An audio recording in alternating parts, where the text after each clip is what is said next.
Once upon a time, in a land far away. I'm Katrina. And I'm Geoff. This is the Fairy Tellers Podcast. Myth, legend, folklore, fable.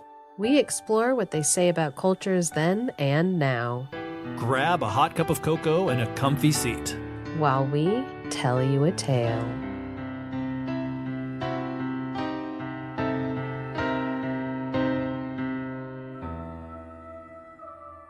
Welcome back to the podcast for yet another slap happy good time exciting episode. Yes, this is going to be a super fun, silly episode because it is perfectly designed, if I do say so myself, to pair with our most recent episode about finding morals inside of fairy tales and folklore. And we looked at ATU type 555. I was like, was that enough fives? Yes, 3. Mm-hmm.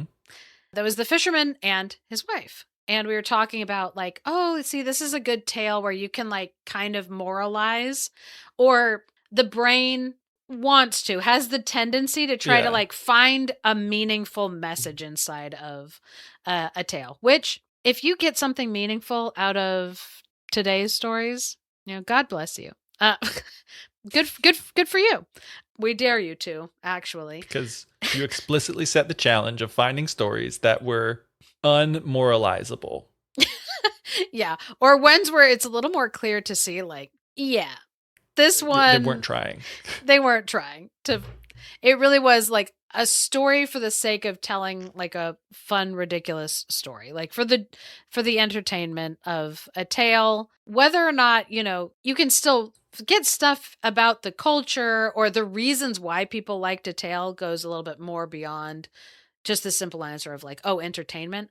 But it's not a situation where it's like, and in this story, we learn that, and thus we see that, like, no, not today.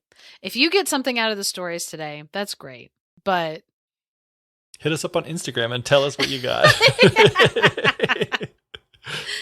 Because I'm like, we've told stories before where I felt like after we did the last episode, I could have provided like a list of episodes and story types that we've told before where it's like, yeah, obviously good luck, finding moral there. We joked about Charles Perrault and Bluebeard and him forcing a moral onto that when it's like, that wasn't in the story. That's not what we learned from that story, you crazy. Mm-hmm. But I didn't talk about some of the stories that we've talked about before that are like the riff-raff ones where it's like the chain event of like, then the guy had an egg explode in his face and then he fell backwards onto a needle and then dung exploded into his mouth. All that like random stuff where it was like, did we learn something? Besides, what?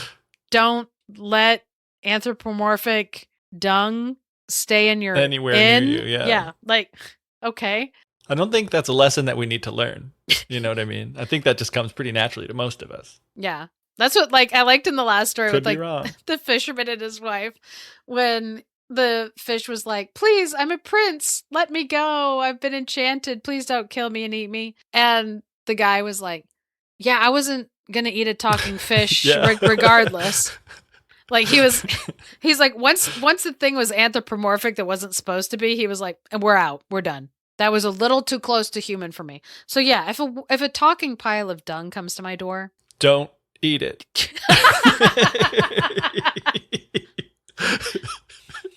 Yeah, for sure. You have to remind yourself. Oh man, it kind of reminds me. I feel like this is actually different because I feel like there is like more easily a moral that you can get from it, but I'm sure we did an episode. Well, I know we did an episode. It was in the 1001 Nights, but it was a tale type that appears in other places, like basically all the tales and tale types in 1001 Nights. But I think it's like the corpse that died 9 times or whatever, where it's just like this series of Weekend at Bernie's events keeps happening to this like corpse where people keep thinking that they're killing this guy over and over and over, but it's like, no, only one of you killed him and he was already dead. But I feel like there is kind of don't remember this story very specifically, but except for that it's super fun and hilarious. And I do think there is kind of like a, hey, like don't lie and be sneaky because you will get your comeuppance if you do. I guess, except that in that story, Nobody who lied got their comeuppance. Well, then, perfect. It is exactly like the type of stories that we're telling today, and Yeah. I was right to bring it up. Yeah. Where, like, it was Vindicated. just hilarious. I can't remember if that was a bonus episode or not.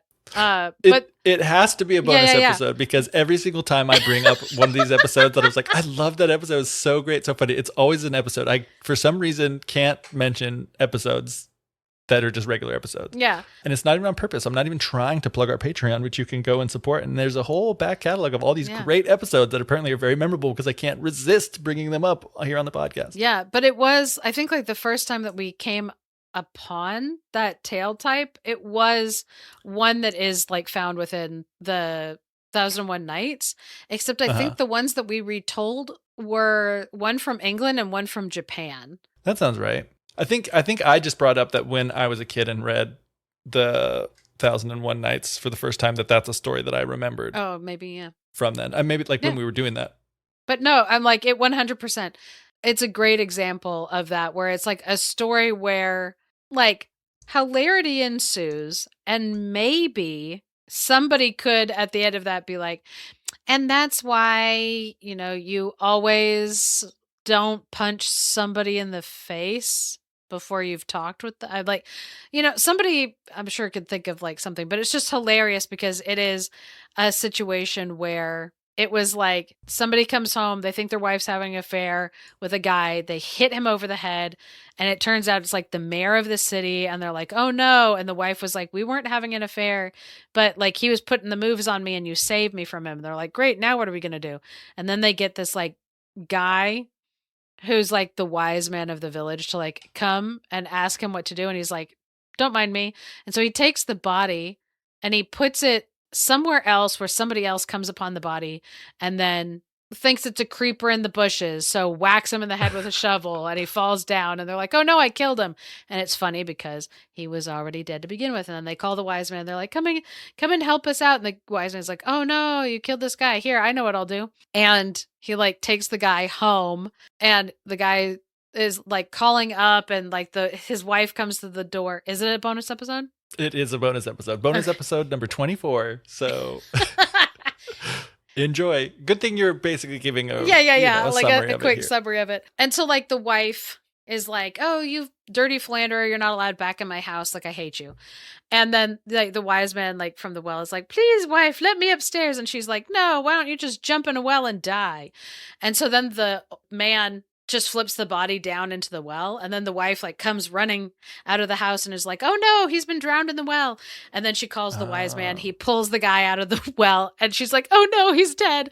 And the wise man's like, don't worry, I'll handle it. And so he goes and he puts this guy into a sweat lodge or like a sauna room or house, and like heats his body up really like high, and then he calls the doctor and flops the guy down like on a bed and is like, he was complaining of a fever and I came to get you, what can we do? And the doctor looks at him and he's like, oh yeah, he's like burning up, but he's dead, he probably died from a really bad fever. And they're like, oh, it's too bad. And then his funeral is like super well attended because everybody who thought that they were guilty of his death like showed up to it or whatever, and the wise man got paid like 4 different times for like one body. And there's a couple different variants like of that story, but again, like it's one of those stories where it's like, if you can find a moral in that story, good for you, for you. But mostly it's just like a fun time. And so today, that's what we're doing for this slappy, happy, fun episode, is we're telling some tales that are just kind of ridiculous. And there's some of the tales where, like, if you're reading the Brothers Grimm collection, they're tales that, like, the first time I was reading the Brothers Grimm collection, and I thought I knew what fairy tales were and, like, that they did teach lessons, I would read stories like this and be like, what in the world? These stories are for kids? No. These stories are supposed to teach kids about how to be in the world? No, they're not. So we're going to, retell some of them today. So Geoff is going to start us off by reading, I think it's The Louse and the Flea. It is indeed The Louse and the Flea. So there was a louse and a flea that lived together and apparently liked to have a good time because one day, living together, they were brewing beer in an eggshell, And while they were brewing beer in an eggshell, the louse fell in and got scalded by the boiling beer. So the flea started screaming as loud as he could, and the door to the room, the sentient door, asked, "Why are you screaming, Flea?" And the flea replied, "Because the louse has been scalded." And so the door began to creak. And because the door was creaking, a little broom in the corner of the room asked, "Why are you creaking, door?" And the door's like, "Why am I creaking? Why shouldn't I creak? Louse has just got scalded. Flea is weeping." And so then the broom begins to sweep furiously all over the room. And when a little cart is coming by, it sees the broom sweeping. It's like, "Broom, why are you sweeping like so crazy?" And the broom replies to the cart. He says, "Why shouldn't I be sweeping like this? Louse just got scalded. Flea's weeping. Door is creaking." And then the cart's like, "Well, if that's the case, then I'm going to race around." And so the cart just starts racing around furiously in circles and passes a dung heap, an anthropomorphic sentient dung heap. Perfect. Which of course asks, "Cart, why are you racing around all crazy like that?" And the cart's like, "What? Why shouldn't I be racing crazy like this? Louse just got scalded. Flea is weeping. Door is creaking. Broom is sweeping." And the dung's like, "You know what I'm going to do? I'm going to spontaneously combust and burn with a fury." And did just that. And erupted into these bright flames. And so a tree nearby, a little tree, asked the dung heap, "Why are you burning?" To which the dung heap replied, "Why shouldn't I be burning? Louse just got scalded, Flea is weeping, door is creaking, broom is sweeping, cart is racing." And the tree's like, "Oh my gosh, well, if that's the case, I'm going to shake myself." And so the tree shook itself so hard that its leaves began to fall off. And this one's my favorite because finally a human enters the chat, and a maiden with a water jug was coming by and asked the tree, like, "Why are you shaking?" And the tree says, "Well, why shouldn't I be shaking? Louse got scalded, Flea is weeping, door is creaking, broom is sweeping, cart is racing, and dung heap is burning." And so this actually makes some sense. The maiden's like, "Well, if that's the case, I'm going to break my water jug." I'm like retconning it in my own mind, or like headcanoning it to be like she's breaking the water jug so that it can like put out the dung heap fire. But I don't think that's actually the case. I think she's just like I've been all this pent up rage. I've been looking for an excuse to just go nuts and destroy. And here it is. Yeah. And so she's like, "Well, I'm going to break my water jug." And she does. So she breaks it. And when she does so, the spring from which she was filling water comes up and is like, "Maiden, why did you break the water jug?" Interesting, it says, "Why are you breaking the water jug?" Which I feel like, I guess she could be like smashing it like multiple times and like pieces keep breaking off. She goes crazy. Like, that's kind of feels like a one and done sort of a thing. Unless it was like metal or something. I don't know. I was imagining like a clay just shattering. Yeah, but that's anyway. what I was too. But maybe it's, maybe like tin. Maybe it's and metal. she's It's like kicking it and kicking it, yeah. Anyway, so the spring asks, "Why are you breaking the water jug?" And she's like, "Why shouldn't I break it? Louse just got scalded, Flea is weeping, door is creaking, broom is sweeping, cart is racing, dung heap is burning, and tree is shaking." And the spring is like, "Goodness gracious. Well, you know what? I'm going to flow." And so it begins to flow and flow and flow and flow so violently that everyone drowned. The maiden, the tree, the dung heap, the cart, the door, the flea, and the louse. Every last one of them drowned. The end. I always want to end that story with, "And that's why you always leave a note." Maybe it's like, "Don't freak out." Yeah. Or everybody will drown. Yeah, if you freak out, something worse is going to happen. Cuz I'm like, it just goes from ridiculous to like, "And then they all died." Mm-hmm. Which is very hilarious. Shakespearean if you and think then about it. And that's why you always leave a note. That's a joke from Arrested Development, where like their dad was like using his like one-armed acquaintance to like scare his kids about like dumb stuff, where it's like, if someone's annoying, like if a kid forgets to like leave a note to let you know when something is happening or where they are or whatever, like, look what can happen. This man lost his arm in this tragic, and it'd be like a fake incident where like a fake arm gets like chucked covered in ketchup at the kids, and then they're traumatized. And then their dad was like, "And that's why you always leave a note." But yeah, that story when it's like everybody freaks out and then they all die. It's hilarious. And yeah, I guess if you want to find a moral in there about like, don't freak out, sure. So this tale type also, because not tale type, like tale genre, it's what's called a cumulative tale, which if anybody's ever worked in a preschool or read children books, if you're familiar with the story of the house that Jack built, where it's like, this is the house that Jack built on the hill and the stuff, and like every time something new happens, it makes the verse longer. Those stories are really good to teach kids and to talk with kids, because it kind of gets them to memorize something, or kind of like memorize like the cadence of things and be able to like tell a story in a sequential order, stuff like that. So it's kind of like a classic genre for teaching kids, or like that has been like utilized in teaching kids. They're also called chain tales if people are terribly interested in getting very pedantic with it. I'm trying to remember. I think that the gingerbread man is also a cumulative tale, where it's like where the gingerbread will say stuff where he's like, oh, I hopped over this log and I did this thing, and it ends with the famous line that's like, run as fast as you can't catch me, I'm the gingerbread man. I'm the gingerbread man. Now I'm like, oh, I want to look up like all of the words, but it's neither here nor there. Anyway, so that story, super silly, has basically nothing to do with anything except that it's just like fun. And if you can get a moral out of it, the moral is everyone freaked out and died. Don't freak out and die. Which again, good moral. I don't know if that's the best vehicle to get that message across, but you know, whatever. So the next story I'm going to tell is a little bit longer. It's called Freddy and Katy. And I will start off by saying, let's all suspend our disbelief and our feminism. Two things we're known for on this podcast. our Disbelief and feminism. Yes, because in this story, we're about to meet somebody who will give Amelia Bedelia a run for her money. And I'm like, I don't want to have to stop through the entire story to be like, by the way, this is irritating me, or like the non-feminism. So just know that though she's not saying it, she is irritated. Yeah. And along with the also like suspending our disbelief, if there was something actually wrong with this woman, like if in today's terms we were trying to diagnose this woman based on this story of this stuff happening, clearly she's in some kind of like mental distress. That's why I'm saying let's suspend our disbelief, like as well, of like, oh my gosh, is this woman suffering from something? Yes, what she's suffering from is being a character in a ridiculous story. That's what she's suffering from. It's not, aren't we all? Yeah, it's not a situation where we're like, oh no, we don't need to be worried for her. Yeah, she's not real.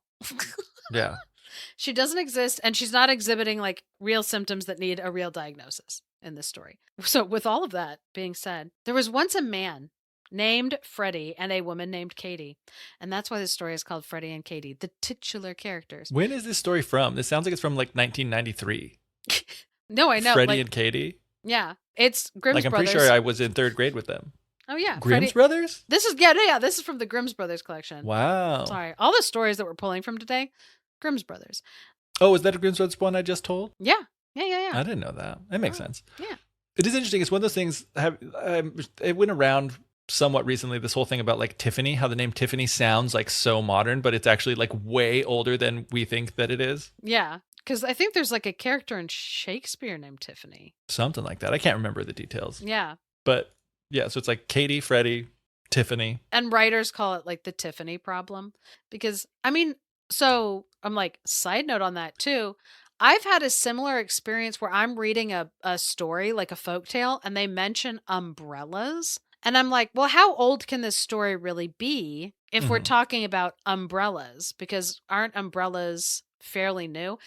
Yeah, like when did the Rihanna song come out? That's when umbrellas were invented, famously. That's when that's when they got popular. Yeah. But no, umbrellas are thousands of years old. Wow, that's pretty impressive. Yeah. For thousands of years, people have been like, you know what sucks? Getting wet in the rain. Yeah. I think they were originally invented to block the sun. And then they were like, oh, Parasol. if we make them, and they were like, if we make them with the right material, they could also block. Slather it in animal fat or wax. Yeah, that's like exactly what they did. Wow. Okay. I couldn't help it. The old French form of Tiffany, spelled Tifanie, which is still definitely Tiffany. But make a guess as to when it's from. What century? Ooh, I'm like, you said France, so I'm going to say 14th century. Okay. It's from like the year 1200. Ooh, I was Which is like 100 years off. Even knowing that it was like older than we expected, I was like thinking 1600s, which in English, it does date to the 1600s, spelled, the way that we would spell it nowadays, probably. But even then, that it's like spelled the same way in like the 1600s is now, that's nuts. Anyway. I think of that when like names that come from the Bible, I like pause to think about the fact that like the name Aaron is thousands of years old. There are people named, and whether it's, pronounced slightly differently due to accents and like whatever, but there have been people named Aaron for thousands of years. That's kind of so bonkers. It is so weird. And it's those names too, like evergreen, always, you know what I mean?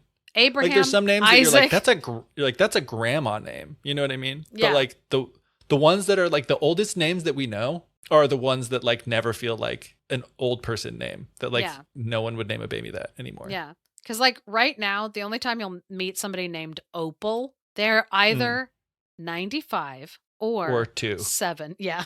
Yeah. It's like Opal, that's a super cute name. I was like, Opal is a super cute name. Opal needs to make a comeback, and I'm glad it is. Do you know what I just realized? That like the name Deborah, at some point there's going to be people naming their babies Deborah again. Yeah, that's weird. Because I'm like, I've never met a Deborah that was younger than 40. I'm ready for the Deans and the Eans to come back, like Geraldine. I think those are ripe for a comeback. I was really shocked when somebody who was my age told me that their name was Susan. They're like, oh, I'm Susan. In my head, I was like, that's a boomer name. You cannot be named Susan. Yeah, I'm like, I have 3 aunts named Susan. There's no possible way that you can be my age and just tell people your name is Susan. It's not believable. Crazy. But you know what you could tell them your name was? Katy or Freddy, and people would believe you. Yeah. As far back as the 1800s to today. Yeah. Because Katy, spelled Katy. Oh, Katy, Caitlin, that's one of those names that, famously many spellings. Yeah. All right. So I'm glad that both of these characters, the man and the woman, they both get a name. So there's Freddy and Katy, and they got married and began living together in wedlock. Whoa. I picturing them as children. So that messed me up hardcore. Sorry. But okay. My bad. Recalibrating. The story should be called Frederick and Caitlin. So that you know that they're adults. But no. Freddy and Katy, and I don't know how long they knew each other before they got married. They don't seem like they knew each other super well, as we will see in the story. Anyway, so one day, Freddy told Katy, oh, I'm headed out to the field to go work. When I get back, I want some roast meat on the table to take care of the hunger that I'm going to feel from working in the fields all day, and a cool drink for my thirst. Which, sure. Division of labor. That sounds about right. He's going outside to work hard. He's like, I'm going to need some fuel when I get back. And Katie's like, I got you covered. I'm your wife and should be up for this task. And tomorrow we'll switch. I'll go out and work in the field and you make me a cold drink that I can have when I get home. Yeah, I wouldn't trust this woman to be anywhere but locked in a cage. I'm excited. Okay, so when it was around noontime, she was like, all right, time for me to start cooking up some of the sausage that we have. So she pulled the sausage out. It says out from the chimney, but that means like from the the house. I'm assuming. The smokehouse? I'm assuming that she pulled a sausage off down from wherever sausage is stored when you're not using it, whether it's like a meat. It says chimney. We won't get too far into that. Yeah. Wherever she grabbed a sausage so she could start heating it up, put it in a frying pan, added some butter, set the fire going. So the sausage started to fry and sizzle. And while Katy was standing there looking at it, she started to think, and she thought to herself, oh, you know what? I could run down right now into the cellar and get some of the beer into the mug before the sausage is done. That way, both things will be up here and ready for when he gets like into the house.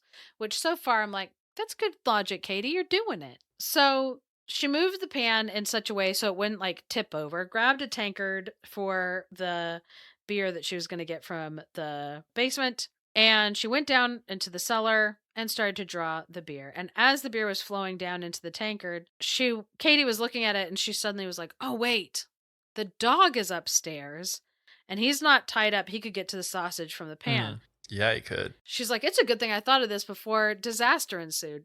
Katie, you didn't. You did not think of it before the disaster ensued, because Katie quickly ran up the stairs and was there just in time to see their dog grab onto the sausage and start dragging it off. So Katie, she was like, I'm quick to act. I got this. She ran after the dog and started chasing him all the way across the field. And the dog was faster and he was holding on tight to the sausage. So he kept leaping out of her reach. And finally, she was just too tired to keep running anymore. And she was like, ugh, okay, what's gone is gone. That sausage, it's too late for that sausage. And so she's like, okay, I'm going to head back to the house and try to start over. And then she was like, wait, I did not stop the tap was from the keg that the beer was flowing out of. Mm-hmm. She's like, oh no, maybe if I rush back in time, it'll just have filled up the tankard. Well, no, Katie. Because you've been running around outside in the yard after this dog for way too long. So she gets back into the cellar. And of course, the tankard that she had just set down on the ground right under where the tap was flowing, it had long since filled up, flowed over the side, and was filling up the basement with beer. And she was like, oh no, this has made like a huge mess. How am I going to clean this up? How are you going to keep Freddy from noticing it? Girl. Good luck. Stop while you're ahead. Just freeze. But no, she was like, wait, I remember that Freddy just recently came back with a full flour bag of like really finely milled flour. I bet that would soak it up. Yeah, it would, Katie. Uh-huh. Do you know how to beer batter sausage? Because then we might be cooking with fire. But unfortunately, no, she did not know about that at all. Because I was like, Katie, we might be at the beginning of a recipe, but we're not at the beginning of a recipe. We're at the end of a disaster. That would be so funny if it turns out that this is just the story of how to make beer battered sausage. But, for the copyright reasons, because you can't copyright recipes and processes, they have all the other fluff around it. Yeah. And it's just Freddy and Katy story. That's an idea. Oh. A terrible idea, because I was going to say, like, we could do that. We could just like make recipes and like embed them within like folk tales and fairy tales. But it's like, but folk tales and fairy tales are part of the public domain. So like people could just take that whole thing, including our fun work that we've done. We could maybe make an argument that the insertion of the recipe within it in certain ways could. Yeah. Anyway. Count as creative expression, and you can copyright creative expression. Yeah. I got Let's brainstorm this offline. Yeah. Secretly. And be prepared for the folklore. Cookbook? I'm trying to think of it. Yeah, cookbook. I was trying to think of an F word. I've got an F word for you. Freddy got home. Oh. The Fairy Teller's food book. Folio. We're doing it. Coming soon to fairytellers.store. Coming soon, fairytellers.store. Yeah, that's true. Someday. I love that it's been, Geoff, I love that it's been a joke for the last like almost nearly 7 years that we're going to sell merch. All right. So Katie grabs, I'm like back to our not recipe. Katie grabs a bag of flour that her husband had just bought. Fine wheat flour that was still up in the loft. So she brought it down. Oh, it says it had been bought at the last fair. And oh man, it's just like the logic of a child where they're like, oh, what soaks up things really well? Oh, my mom's beautiful bathrobe. It's like, why would you do that? Like not pausing to think, is this worth destroying this thing to mildly improve that? Anyway, So she dumps all the flour down in the basement, and it started to soak up the beer. Because yes, flour will absorb liquid. That yes. Now you have a giant pile of paste that is gross. And I love that she said after she had like thrown all that flour onto the beer and it started to like soak up, she was like, "Yes, a stitch in time saves nine." Girl, not like that, it doesn't. Anyway, so after it had soaked up, she kind of like, was able to scoop up then the wheat beer paste and get rid of it. And she's like, "Oh, good. Now how clean and neat everything looks down here." So pretty soon after that, Freddy comes home and he's like, "Hello, wife. How was your day? What have you made for me for dinner?" And she's like, "Oh, Freddy, listen, I wanted to fry a sausage for you, but while I was drying the beer in the cellar, the dog came and he took it. And then I was chasing the dog and the beer ran over. And so I had to dry up the beer with all the wheat flour. And please don't get upset because the cellar's all dry again." And he was like, "Oh my gosh, Katy, you shouldn't have done that. Just think, like, you let the sausage be carried off, you let the beer run out of the keg, and on top of it, you then squandered all of the flour that we had." And she's like, "Well, Freddie, I didn't know that. You should have told me." And this is the refrain of this woman throughout the story. And I already said at the beginning of the story, it drives me nuts. Again, I'm like, weaponized. I don't think it's weaponized incompetence if you are truly incompetent. Mm-hmm. But it really is like, Freddie, you should have known this woman a little bit better before you got married to her. Yeah. She is a problem. So, moving on, Freddie just thought to themselves, like, if that's the way your wife is, you'd better take precautions. He was like, Freddie, you married this woman. That's the moral of them. Yeah. The unmoralizable story. Yeah, the unmoralizable story is, Freddie, you know who you're dealing with, and now you've got to try to outsmart her dumbness. Is Freddie up for the task of outsmarting her dumbness? We're about to find out. The answer will not surprise you. So Freddie, at this point in his life, he had saved up, it says, a nice sum in thalers. And that's money, coinage.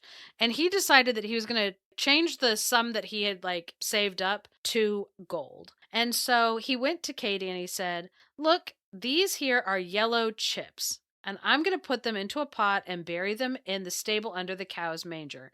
Make sure you keep away from them, or I'll teach you a lesson." Why, yada.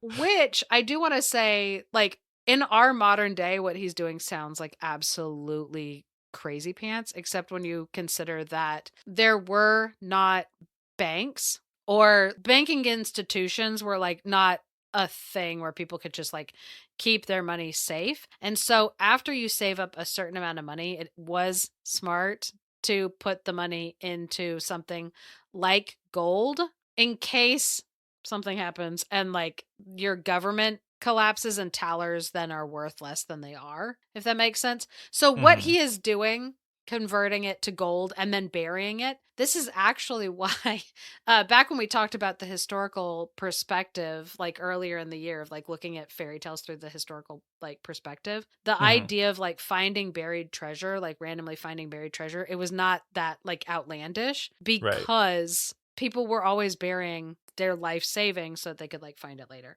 And so he didn't tell her that it was gold because he's like, her feeble mind won't be able to make sense of this and she might accidentally do something stupid. Well, Freddie, don't worry. She can still do something accidentally stupid with any information you give her. It's like you don't know her at all, man. Yep.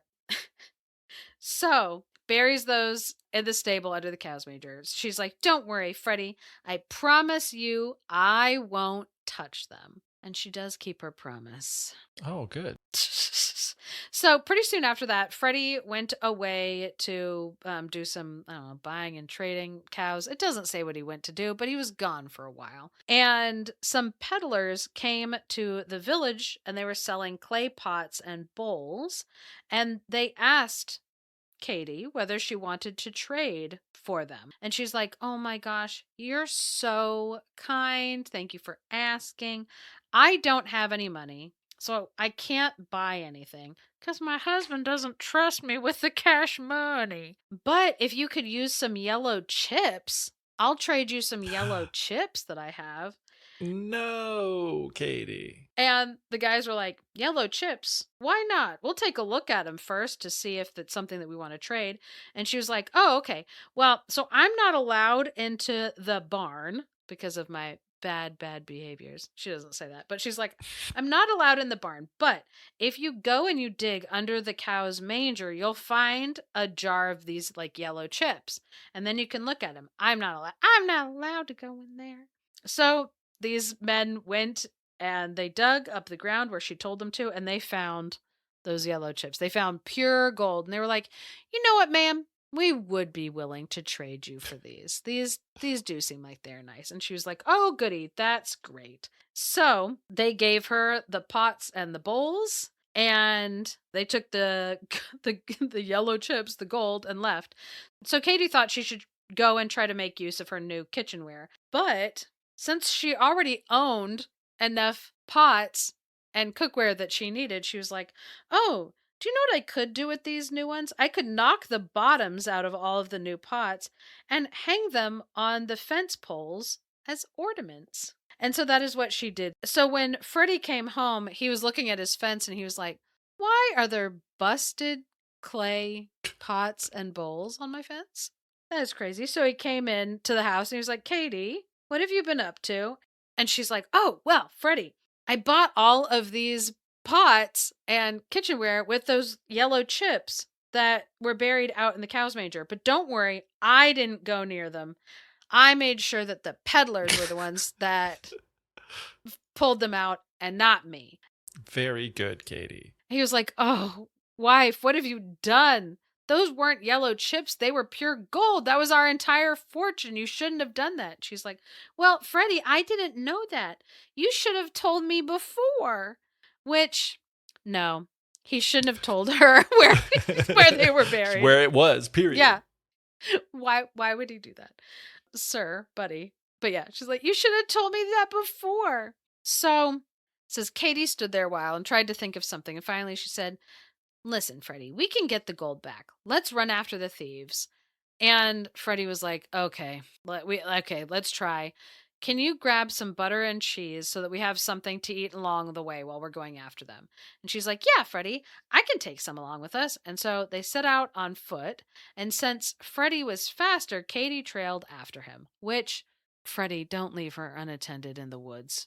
Jesus. Like, oh my God. Like, sir, either go by yourself or don't go at all. Oh my goodness. But Katy, because he was like leaving her behind, she like thought to herself, you know what? That's fine that he's leaving me behind. It's actually to my advantage because if we have to turn back, I'll already have a head start. Good logic, Katy. So when she came to a hill where there were deep wagon ruts on both sides of the road, she was like, oh no, look how the road has been trampled and torn up. This poor earth. Oh, I know something that might help it feel better. And so she took out the butter and she rubbed the butter on the ruts so that there would be less friction between the ground and the wheels when they're going up, so that then it would theoretically dig into the ground less. Mm-hmm. Yeah, except Katy, we need traction. I love how you are talking to her and calling her by name. It's a good thing they told me her name so that I could call her by name. They're like, yeah, Katy. So, but this part was like, out of the kindness of her heart, she took out the butter and smeared the ruts on the right and left so that they would not be hurt so much by the wheels. While she was performing this charitable work and was bending over, a cheese rolled out of her pocket and down the hill. So I love how they put it where they're like, well, she was doing this charitable work. Like, indeed, this moronic charitable work. I like, it's sad because it is like, it's out of the goodness of her heart. Like, Yeah. which is why it's so Amelia Bedelia. yeah. Where it's like, she is not trying to hurt anybody. She's got a very sweet soul. It's just that it's like she's ruining everything she touches. So one of the cheeses rolls down the hill and she's like, oh no, I've already climbed up the hill once. I'm not going down again. So I'll send this other cheese down the hill to go and fetch it. Katy, that's not how cheese works, and I think you know that if you think about it for a second, Katy. Katy, as this story goes on, gets more terrifyingly dumber and dumber, where it's just like, oh my gosh. And I'm like, it's okay, we'll get to it. So she's like waiting and waiting for the cheeses to come back up the hill. And she was like, oh, they still haven't come back. Maybe I should send a third cheese down to go and look for them. So she rolls another cheese down the hill. And wouldn't you know it, Geoff? Those cheeses came right back up to her. No, they didn't, Geoff. Because that's impossible, Geoff. So those didn't come. So she sent down a fourth cheese, and then a fifth cheese, and then her final sixth cheese, because she was like, you know what, this last cheese shouldn't be with me. It should be with its friends. The sixth cheese, that way they could all be together in the world, which, oh, okay, Katy, what did she say? Where she's like, you're just the right ones to send in search of death because you really drag your feet. Oh, hilarious. Do you think I'm going to wait for you any longer? I'm moving on and you can catch up with me. You've got younger legs than mine, which they don't have legs, Katy. They are cheese. So, regardless, Katy now kept walking and was hoping that the cheese will catch up with her. But I did like you're just the right ones to send in search of death because you really drag your feet. Because I'm like, we'll get to death when we get to it. So anyway, she finally caught up with Freddy, who'd stopped to wait for her because he wanted something to eat. Which I'm like, Freddy, you were walking faster than her and expecting her to be your pack mule, bringing you lunch. That was dumb on your part. That was double dumb on your part. So you deserve no food, frankly. Yeah, you should have known better by now. Yeah. Not to mention, if you wanted a snack to eat on your way, maybe you should have carried it. Maybe that would have slowed you down enough that you could walk with your wife. So I'm mad at you too, Fred. Frederick, I will fight you in the street too. So anyway, she catches up with him and he's like, all right, let's have some of the food you brought along. So she handed him the dry bread that she had. And he's like, okay, cool. Where's the butter and the cheese? And she's like, oh, Freddy. I smeared the ruts with the butter and the cheese will soon be here. One got away from me and so I sent the others after it. And he was like, oh gosh, Katy, you shouldn't have done that. Why would you rub the butter on the road and then just let cheese roll down the hill? And then she's like, well, Freddy, you should have told me. I'm going to start doing this with my husband too. You know what I mean? Well, you should have told me. See how long it takes for him to snap and lose it. Just kidding. What a terrible thing to do to my poor husband. Mm-hmm. He doesn't deserve this. No one deserves this. So anyway, they ate the dry bread together. And Freddy turns to her and was like, Katy, did you lock up the house before you left? And she's like, no, Freddy, you didn't tell me. And it's like, Freddy, you know what? She's right, because you left her behind. You went on ahead of her and you should have, you could have also locked the door, buddy. So I'm not going to blame this one on Katy, but Freddy does because he's already irritated with her. So he was like, okay, then I need you to go home and lock up the door before we continue on our way. Also, bring something else to eat with you. I'll wait for you here. Why, Freddy, would you wait for her there? How would that be faster? It wouldn't, except that you get to take a break. All I can think is he's like, you're the one who keeps messing up. You're the one that needs to be punished for this mistake. But I'm like, Freddy, if you want a job done right, I think that you've learned what you are supposed to be doing. It yourself is the answer to that question, in case it was unclear. But again, we're not supposed to be moralizing. We're not supposed to find the moral of the story. But listen, will I? Maybe. I'll force a moral onto this. And it's that the man did it wrong. That's always my moral. Anyway, so Freddy stayed sitting on his dumb butt. And which I'm trying to remember where this phrase is, like, if it's from The Princess Bride or something else, where it's like who's the real fool, the fool or the fool who followed the fool? Yeah, who's the real fool? The fool is the fool who followed him. Is that The Princess Bride? I don't know. I kind of feel like this is crazy. This is not right. I'm hearing it in Alec Guinness's voice from Star Wars, but I don't know if that. But I'm like, that can't be right. You were right. I was right. Obi-Wan Kenobi famously delivered this line to Han Solo in Star Wars: A New Hope. Okay. Right when you said it's Princess Bride, and I'm like, no, I can see Sir Alec Guinness. Oh, I'm sorry for not putting respect on his name. I thought you said Star Trek. If I said Star Trek, I want you to shoot me in the face. Because I 100% meant Star Wars. Nice. Who's the real fool? Anyway, so it's like Freddy. Freddy's the real fool, is what I'm learning in the story. Anyway. Obi-Wan would be displeased. Yes. Anyway, he stayed sitting. Katy went back to the house. And she's like, okay, so gotta grab some food and then lock up. And as Katy began walking back, she began thinking. Did she? Katy, don't. Katy, please. It's not your strong suit. Katy is capable of? Yeah, I'm like, Katy, that's not your strong suit. I beg you, please don't do this. And she's like, all right, since he doesn't like butter and cheese. He didn't say he doesn't like butter and cheese, Katy. That wasn't the problem. The problem was not that you brought butter and cheese. It's that you brought it and then you lost it. And then you rolled it down a hill. Rolled it down a hill and smeared it all over the road. That's the problem. Yeah. She's like, okay, so I'll bring him some dried pears and a handkerchief and a jug full of vinegar to drink. Which I'm like, I don't know whether vinegar to drink is something different from whether this story comes from in 1812 and today, but I'm like, I would not enjoy vinegar to drink personally, but I wouldn't, but I actually have met some people. Well, I mean, I'm sure you have too, like people that drink it for like health reasons, you know? That's true. Not to mention that, like, I know people that'll drink the pickle juice, which is vinegar. Yeah. The like pickle brine. That's true. They'll drink that, usually mixed, but, like cut with something else, and usually for like a hangover.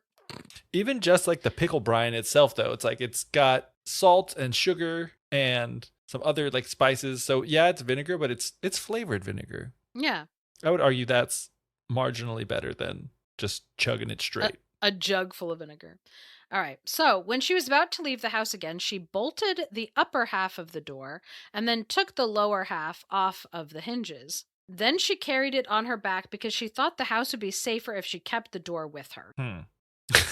Wait a second. That took a second to hit me. It was so dumb. It took you a minute to be like, what's happening? That's so funny. So in case people aren't familiar with, I'm like, what are how doors work? I'm trying to remember. There's like a specific term for like that type of door that has a top and a bottom. Yeah. It usually is you either open just the top of it or you open the whole door. Mm-hmm. You don't ever open just the bottom of it, which I guess is what Katy was thinking. Maybe no. Why am I trying to find logic where there is like no? I'm like, how was she contextualizing this? She thought that if she had a door with her, it'd be harder for somebody to get through the door because the door was with her. Yeah. So you can't pass through something that's not there. That's true. Here's the thing. Mm-hmm. What is the door? Is the door the barrier to entry, or is the door the portal that you walk through? You know what I mean? Yeah. It's the barrier to entry. Taking that does not. Yeah, it does stop you from walking through the door that you could never walk through in the first place. Yeah. But it leaves a big gaping hole. Yeah. That you can walk through. I love that though. I do actually love that like idea. It's kind of like Monsters Inc. You know what I mean? Like they're carrying those doors around, like the whole door frame, the whole door, and it's like you can't get through this door to the closet of this kid because I've got the door with me. You know? Yeah. She was just ahead of her time. Yep. Monsters Inc. ahead of her time. So off she went back to find Freddy with half of a door on her back and dried pears and a jug of vinegar, which strong back, Katy. I'll give you that. What she lacked in brains, she made up for in brawn. Yeah. And I like this. She said, she took her time walking back, since she thought to herself, Freddy will have all the more time to rest himself. Like, aw. That's sweet. That is very sweet. So once she got back to him, she's like, all right, Freddy, now you have the house door, and you'll be able to keep the house safe yourself. And he was like, oh, God. It's like, quote, oh, God. he said. What a clever wife I've got. She takes off the lower half of the door so that anyone can walk in, and she bolts the upper half. Now it's too late to go home again, but since you brought the door here, you'll carry it the rest of the way yourself. And she's like, I don't mind carrying the door, but the dried pears and the jug of vinegar, they're too heavy for me. I'll just hang them on the door and let the door carry them. Katie. No. Please, no. That's so funny. That's like the same logic as when I was a kid and like I literally did this. And like old people joke about this, but like this was something that I thought and believed as a kid. Like, you know, my mom would be like, "Oh, like do you want a peanut butter sandwich for lunch?" I was like, "Yeah, but cut it into 4 pieces cuz I'm really hungry today." You know, instead of just 2. Yeah. It's like that same logic of like, yeah, for bigger number mean bigger food, but no. Same food divided into, you know. Do you know what? Like, I thought that the opposite, like, because I thought Because that the pieces are smaller. Yeah, because I was always like, I can't eat like a whole sandwich, but I could eat 4 little sandwiches. Yeah. And it's like one big sandwich is way too much. Yeah, for me, that's way too much food. It's way too big. It's way too big. Yeah, but 4 little sandwiches, I could do 4 little sandwiches. Yeah, they're just little. But yeah, I mean, I know that I'll do things too if I am like really, really exhausted, where it's like if I took 5 seconds to think it through, I would realize like, no, honey, because of gravity or like because whatever. And so it's like, I get it that sometimes logic or like how things work kind of like leaves your brain where you're like, oh, I can set this thing down. And it's like, no, you can't. That's a ball. And you're setting it down on an uneven surface. Or it's like we've all dropped cheese before down a hill. Have we? Yeah, it's absolutely universal normal experience. Yes, we all do it sometimes. But then to send the other cheeses down after it is like, yeah. Like, girl, are you for real? And it's like, no, she's not for real. She is for this story. So anyway, she puts the vinegar and the dried pears on the door, hang them by the door, and then the door is carrying them so that she doesn't have to be weighed down by them. Just the door that she's carrying. So they went into the forest after that to look for the thieves, and they could not find them, and it had started to get dark. So they decided that they were going to climb up into a tree to spend the night, because that is like a safer place than being on the ground. Night. But also, Katy had to climb into the tree with the door on her back, which I'm like, dang, is Katy built like a brick house? Like, this girl is like, yeah, a force to be reckoned with for sure. So no sooner were they sitting up high than some men came along who tend to carry off things that do not want to be carried away, and who tend to find things before they are lost. That's a fun way of putting that. Thieves. They find things before they were lost. I'm like, I bet they did. So finders keepers. They decided to camp right under the tree that Katy and Freddy were sitting up in, and they made a fire and started to divide their loot, their stolen goods. And Freddy climbed down the other side of the tree, and he gathered up some stones, after which he climbed back up. He was planning on like throwing the stones down at the thieves to like try to kill them. So I guess they were pretty big stones that he was chucking down. And in the story, it doesn't sound as if they're the same peddlers that took the money from them. It's brand new thieves. I was like, I wonder if it's those same thieves. But I was like, it probably would have said from the beginning, like, and those very same thieves that had stolen the stuff were walking below them. Yeah, and it doesn't make a whole lot of sense for like those peddlers to end up behind them. Yeah, like, that's true. On like the path that they were going, because theoretically the peddlers weren't spending the whole day walking back and forth and throwing cheese down hills. A lot of time was lost with Katy there for a minute. Yeah. So Freddy, he had grabbed these stones and he started to like chuck them out of the tree. It says to try to kill them, which Freddy, calm down. I mean, I disagree. I say, get at it, Freddy. So unfortunately, Freddy was a bad shot. And so Every rock that he threw completely missed. And the thieves, they could hear stuff falling around them. Somebody's throwing stuff. Yeah, somebody's wrong.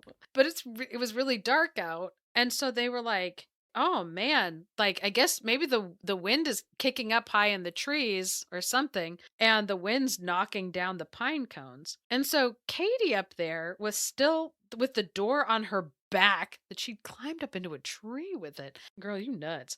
It started to get just like really heavy for her to like keep holding up. And it was like weighing her down, but she thought to herself, like, oh man, those dried pears and the vinegar that I put on the door, I think that they're part of the weight problem. Which it was like funny, Katy, Figured it because out. she figured it out. She's like, wait, if I'm carrying the door and the door is carrying the pears and the vinegar, I'm still feeling the weight of those things. Like, you did it, Katy. You had a thought. So she was like, hey, Freddie, I'm going to throw down these dried pears because they're really weighing things down. And he was like, no, Katy, don't do that. That'll give us away. Which I'm like, buddy, you were chucking down rocks and you have no room to missing. speak, sir. Yeah. Like, please. He probably was like, oh, I mean, if I couldn't hit him, neither can you. Like, I don't know. Yeah, probably. You're both incompetent, Freddie. So she was like, no, Freddie, I've got to. They're too heavy for me to like keep holding. He's like, okay, fine, do it for all I care. I'm like, all right, dude, don't have a mantrum. So anyway, she rolled the pears down. I thought you said we were suspending our feminism for this episode. I couldn't. Well, you said we were suspending our feminism, but you weren't suspending the whatever the male version of misogyny is. Yeah. And no, androgyny wouldn't be it, because that's a different thing. Yeah. I'm not suspending my androgyny. What is misandry? The male version of? Oh, is that what it is? I think so. I think that sounds right. Oh no, I'm really worried that misandry. No, you are because I would misogyny is what I was saying, but then but misandry, because the andry is the ogyny that you know what I'm saying. Yeah. Misandry. Yeah. Find the hatred, strong dislike, or prejudice against men. You were absolutely right, Katrina. Nice. You do words good. And I was never going to suspend that. No, Katrina would never suspend her misandry. No. So anyway, so she rolled the pears down between the branches, and the thieves were hearing things, banging and clattering like up in the leaves, and they're like, ew, are those bird droppings? Like, guys, they're huge bird droppings. And so a little bit after that, Katy was like, oh, Freddie, I need to pour down some of this vinegar. It's like really heavy. And he's like, no, stop, Katy, please. And she's like, I have to, Freddie. And then he again was like, do it, see if I care. So she poured down the vinegar and it started to splatter all over the thieves. And they're like, what is that? Is that morning dew already falling? Which I'm like, that's out of the morning leaves? Dew. That's not how it works. Well, I guess when it collects the in the dew leaves. collects and then falls. Yeah. That makes sense. For some reason, I'm like, the dew doesn't just fall onto the leaves. But I was like, wait a second. I'm the dumb one in this situation. Because the dew does fall off after it has condensed onto the leaves.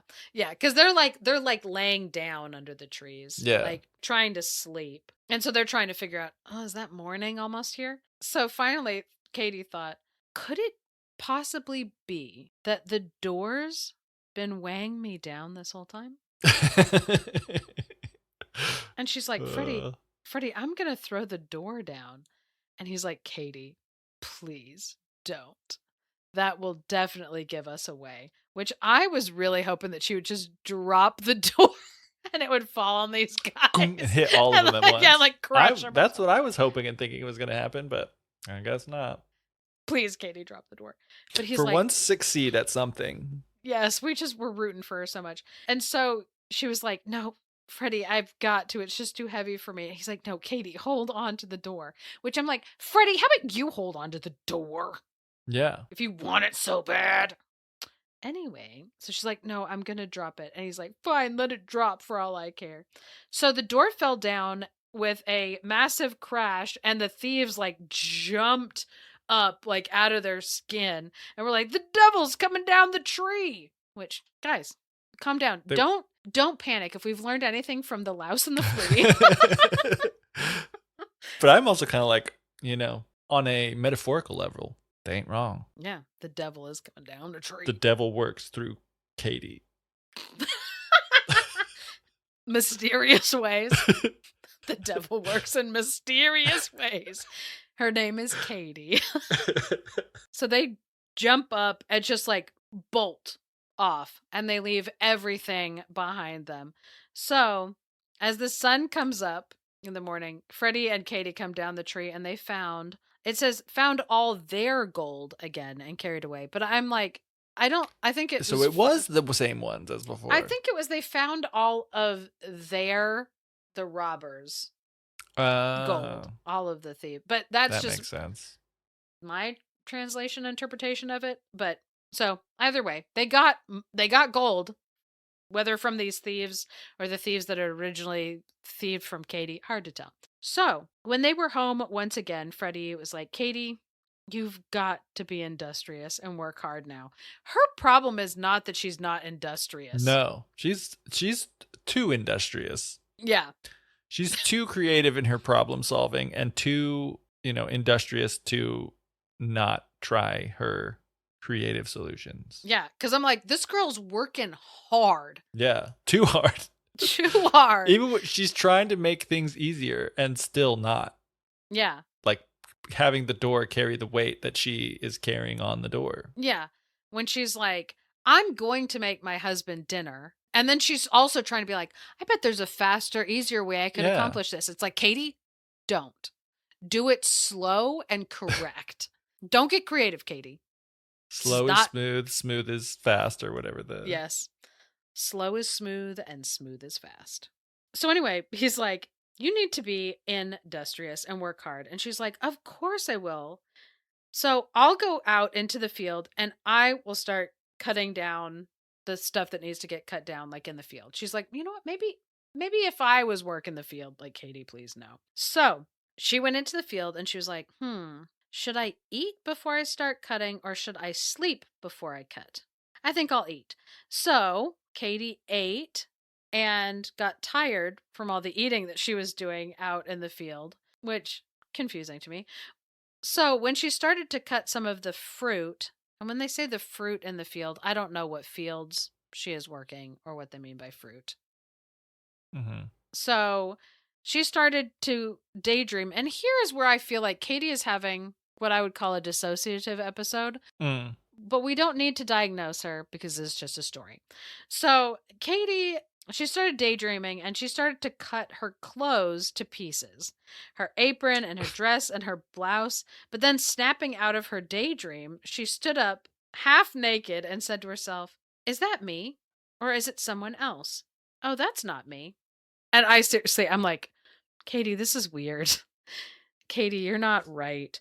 So anyway, said, meanwhile, it was already nighttime, so she ran into the village and knocked on her husband's window. And she's like, Freddy. And he's like, what is it? And she's like, I'd like to know if your Katy is inside. And he responded, yeah, she's probably laying down asleep right now. Because he's just hearing some random half-naked lady on the street being like, is your wife at home? And he's like, please leave. But she hears, oh yeah, she's inside. She's probably laying down. And she was like, okay, good. Then I'm clearly at home already. And I'm not Katy. So then she ran off. So I'm like, what? So then outside of the village, Katy came across some thieves, brand new thieves, different thieves, who were planning on a theft. A lot of thieves in this story. Yeah. So she went up to them and said, I want to help you steal. Katy is having some kind of episode. Yeah, she is. Oh my gosh. I'm so worried for this woman.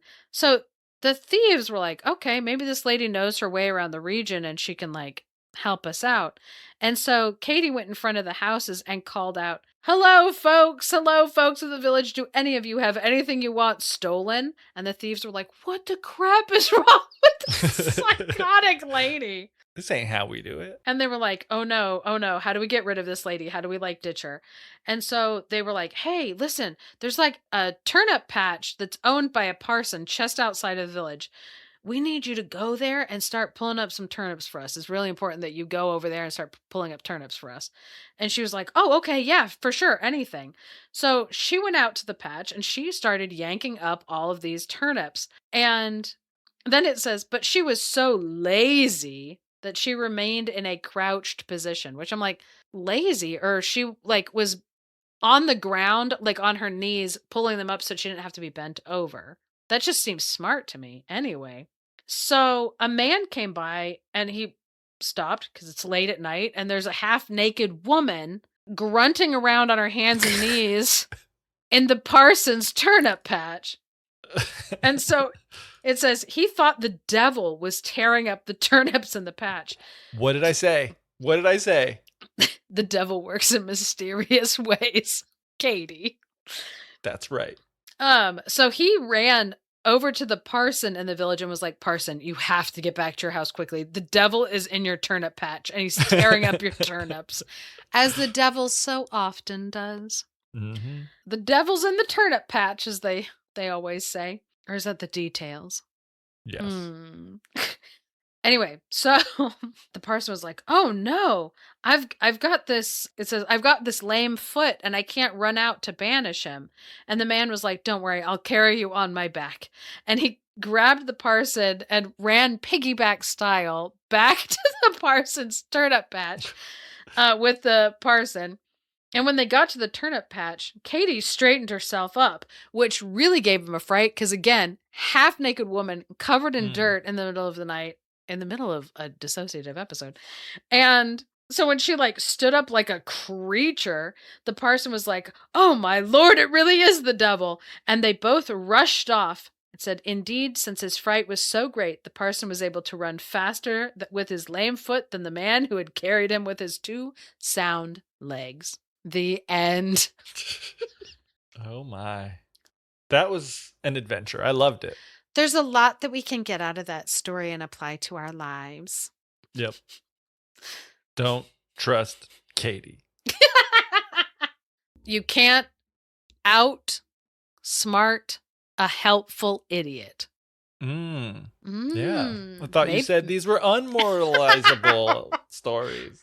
But yeah, I'm like, I feel like it takes such a weird turn right at the end. Yeah, it becomes like a whole different thing. Yeah, it almost to me seems like, and I would not be surprised if this is the case, if there were 2 different Freddy and Katy stories that then the Grimm's brothers were like, let's just fuse these 2 together, like stitch them together, where somebody might have like this one story of a Katy and Freddy, and then there's like another one. Let's just put them together and have it be like this kind of like longer narrative structure. Yeah. And I will also say too, in regards to like the like feminism and stuff like that there are also tales in the Brothers Grimm collection that feature like idiot Hanses, where it's like, oh, and Hans just like kept bumbling into success and success and success. And so this one, she does not quite bumble into success. And so I'm not saying like, no, guys, they're equal. There was no sexism. There is. It's fine. I'm aware of it. We're all aware of it. I cannot fix it. I'm not going to write a dissertation on like comparing and contrasting. These things have already been written, and I know that there's the sexism. Yep, you could write it though. I could. If you want. But you're not going to. If I was so moved.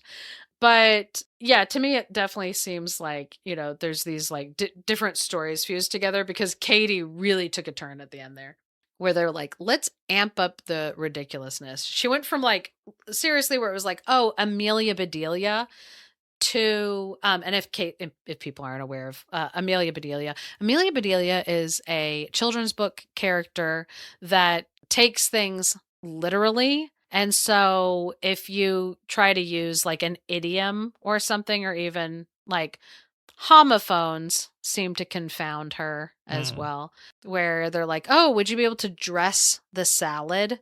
And like, to dress meaning to prepare the salad. And she's like, oh, and then they like come in the room and she's like put wearing a dress like doll on clothes. A thing of lettuce is like wearing doll clothes or whatever. Could you draw a bath? And she's like got her little like sketchbook ready, sketch pad out there. Yeah. So it's like she's this like nanny / maid that no matter what the people tell her in the story, where they're like, oh, I need you to dust the living room, and then she covers the living room in dust. Yeah. And that's kind of like this, like Katy reminds me of that, where it's like at the beginning, that's what she reminds me of. It's just like Amelia Bedelia. But then toward the end there, it is like, oh no, she's having a psychotic episode. But then it's like me telling myself, like, Katrina, you don't have to pathologize like what's happening to her actually. Because when people were telling this story, it was to be outlandish and ridiculous and like funny and whatever. It wasn't to teach a moral, to moralize. So if people want to, read into anything, find their morals inside of stories, I'm not going to stop you. But there are some tales that might prove a little more confounding than others when you're looking for a moral.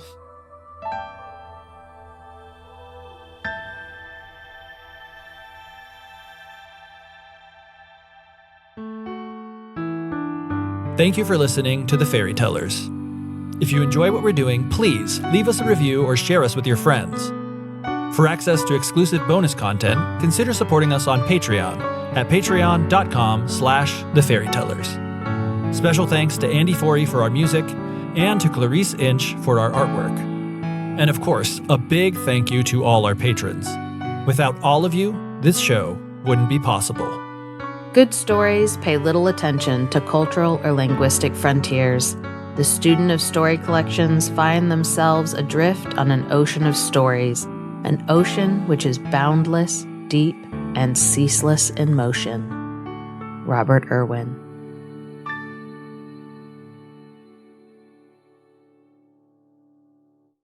There's a bug flying right in front of the lens. There is. I'm like watching it myself.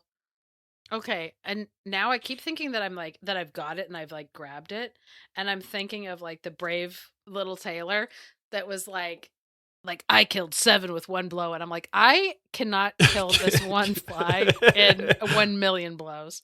1 million blows. Amazing. A fly in the hand is worth some in my bush. What the heck? Yeah, okay. As the famous saying by Katy goes. I'm sure Katy would say something like that. You didn't tell me before.